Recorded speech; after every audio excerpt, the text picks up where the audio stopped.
This is KIRO News Channel 7 at 11. Good evening. About 250 parents, many of them frustrated and angry, crowded into the auditorium at Ballard High looking for assurances that their children can be kept safe at school. They didn't get a lot of answers tonight, but they did finally get a chance to express their fears and concerns. KIRO's Deborah Horn is live at Ballard High School tonight with more. Deborah? And Margaret, that is what a lot of the parents wanted to do, get a chance to express their anger and their frustration, and they got to do all of that tonight. But some of them also offered solutions. One of those solutions, to build a perimeter of security around the school buildings, but they would not allow the media inside. In the hallway, a memorial to Melissa Fernandez stood as a poignant reminder of the lost life that was the reason for the meeting. Inside the auditorium, those assembled voted that the media be shut out of their meeting, but their frustration spilled out into the hallway as they left. When they come into the court, like that kid is 16 years old, he shot it. When he come into the court, put it away for about 30 years. If you're throwing them out of school, I don't think that that's a solution. It might be a short-term fix, but it's not a solution to the problem. Tom Nakau says Melissa Fernandez knew her assailant and the others with him in the car. She was their friend. In fact, Ballard High School Principal Charles Chin told the people assembled that she had spoken to them at noontime and warned them that there were police on campus. But that did not deter them. They returned an hour and a half later, and soon she, who had tried to intervene, was shot. Even with those details, few inside agreed on what could have been done to prevent her death. Ultimately, it's a moral problem. And moral problems can be helped with laws and regulation, but they start at home and ultimately in the heart. Also at the meeting, the other student who was shot that day as he stood beside Melissa Fernandez. He was only slightly injured, grazed by a ricocheting bullet, but he would not talk to us tonight. Well, now, Seattle School Superintendent William Kendrick says there is one step he will take immediately. He will beef up security here at Ballard High School. He will place 4 security officers here, 2 inside, 2 on the outside. And he says also in the next few weeks he will have a plan to make sure that all kids throughout the Seattle school system feel safe. Deborah, was the thought that the problem is any worse at Ballard High than at any other high school? Well, no, and that is one of the issues that many of the parents wanted to address. They don't think the problem is any worse at Ballard than it is at some of the other schools. But they do believe something should be done, that in a sense this has been a wake-up call for parents, for teachers, for students, for everyone involved with the public school systems, that they have to do something to make sure the violence stops and that no other child in any other school in this city faces the same fate as Melissa Fernandez. Maybe they can lead the way. Deborah Horn, thank you. The alleged shooter in the Ballard drive-by remains in custody tonight. 16-year-old Brian Ronquillo is held on second-degree murder charges. The question tonight, will he be tried as a juvenile or an adult? We'll know more after a court hearing April 11th. Meantime, the shooting of Melissa Fernandez was not the result of a group of good kids, as they have been called, making a tragic mistake. KIRO News has learned at least 5 of the suspects have been in trouble for gang-related activities at Shorewood High. 3 have been expelled from school and several have police records. That kind of gang reputation has some of the kids at Ballard questioning their own principals' security efforts. Mr. Chin says this will be the safest school for the next 2 weeks, but what about after that? Who cares? Yeah. I mean, it's not going to be safe anymore. Another person will get shot in a month. The Ballard principal, by the way, applauds the arrest of Ronquillo, but Charles Chin said Ronquillo's arrest does not necessarily mean an end to the violence. I think it was good that he turned himself in. It remains to be seen what the justice system does with those young people as to whether or not they make a clear statement that violence is not tolerated and accepted in our community and in our society. Chin made those comments flanked by Seattle School Superintendent William Kendrick after a regular meeting of school administrators. Chin said he's not sure there was anything that could have been done to prevent the shooting, but he does have a prescription for preventing future violence: build a wall of security around school buildings. I think that there needs to be more security specialists assigned to schools. We have our hands full with the ones that are working inside the building currently, for which each high school has either 2 or 3 security specialists assigned, and I think there needs to be provisions for additional security specialists whose focus is really the entire campus in terms of the outside periphery of the schools and the neighborhoods. School Superintendent Kendrick says he'll have a plan for keeping students safe on school grounds in the next few weeks, but it will likely mean more money. Hundreds of angry people gave Mayor Norm Rice an earful tonight about his plan for urban villages. They don't like the idea, and they let the mayor know about it. KIRO's Steve Knight was there. There wasn't an empty seat in the House. This regularly scheduled Mayor Rice town meeting in West Seattle dealt with one main topic: criticism of his plan for urban villages here. Too many people in one area. High rises. And I just do not feel that our area needs this. I think we're too crowded already, and I just think it's ridiculous. The 4 urban villages would be in commercial areas. Rice's plan targets these areas for future growth in hopes of reducing urban sprawl. But many West Seattleites feel the city is picking on their neighborhoods because they aren't as wealthy as others, such as Magnolia. The mayor dismissed as myths people's fears that areas would be zoned for apartments instead of houses, and that the comprehensive plan would allow increased population density.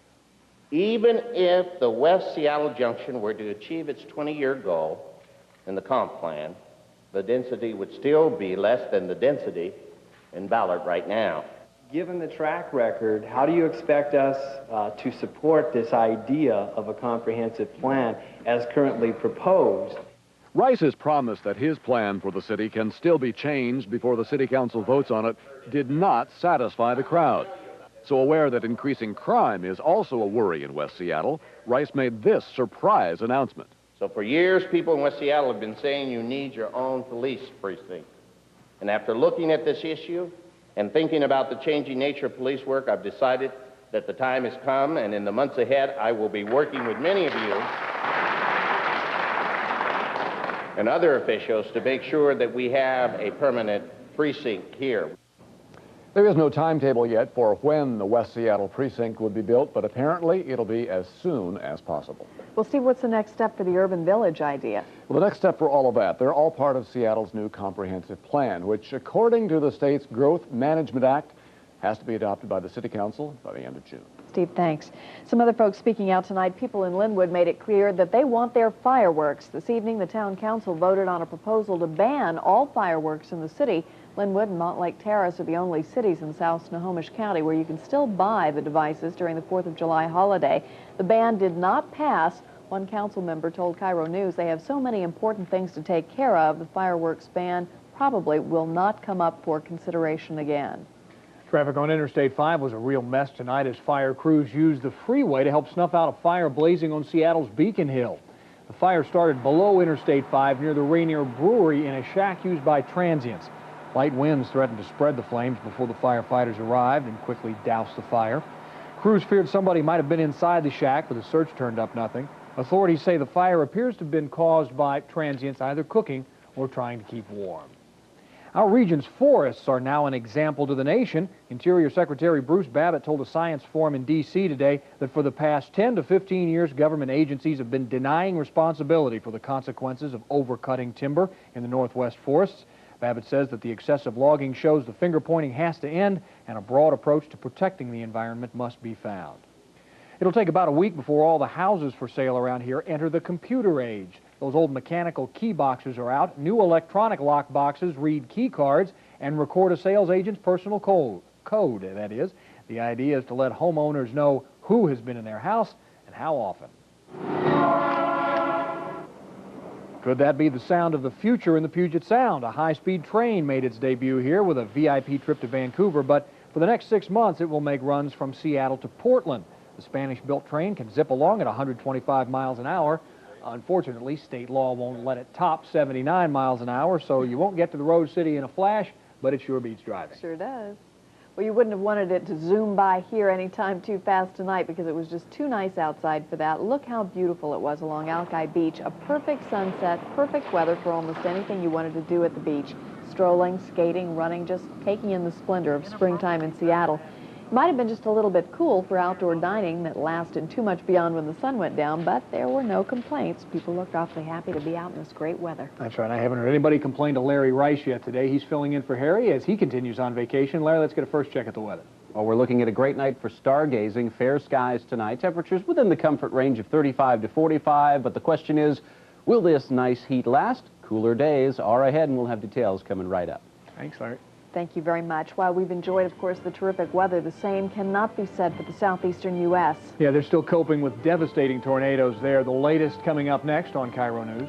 And then you won't believe it, a little bit later, you're going to meet a bungee jumping granny who proves you are never, never too old for a little fun. Oh, that looks like fun, doesn't it? And the Sonics sure had fun tonight in the Coliseum. We'll have that story in sports. We saw this wall unit at a furniture store's big anniversary sale.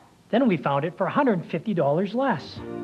United Buy and Sell Furniture Warehouse. Fine furniture. Warehouse priced. This is the Infinity J30. Oh, and this is the clock in the J. There's an interesting reason it looks like it does. Infinity realized the clock is the one instrument in the car everyone uses, so they felt it should stand out. Now, if they put that much thought into the clock, imagine the other thoughtful extremes they went to. Visit your Infinity showroom. Oh, tell them you already know the part about the clock. Lease one of the world's most advanced automobiles, now at a very special rate for a limited time.